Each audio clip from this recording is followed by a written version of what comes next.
క్షణం ఊపిరిలో నిండి ప్రతి క్షణం ఎటు ఉన్నా నన్ను వదలదే ఎలా తప్పుకోను గుర్తొస్తే ఆమె పరిచయం కవ్వించే పడుచు పసితనం రెప్పల్లో కైపు కలవరం ఎలా దాచుకోను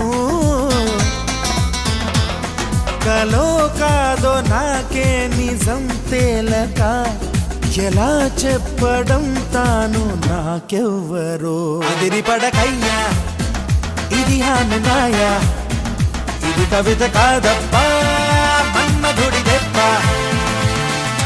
ఓ నవ్వు చాలు ఎన్నెన్నో వలలు వేస్తూ అల్లుకుంటుంది ముత్యాల జల్లు మృదువైన ముళ్ళు మదిలో గుచ్చుకుంటుంది ఆ సోగ కళ్ళ ఓ సైగ చాలు మనసే ఆగనంటుంది చెక్కిళ్లలోని నువ్వుల్లో చేరి మళ్ళీ తిరిగి రానంది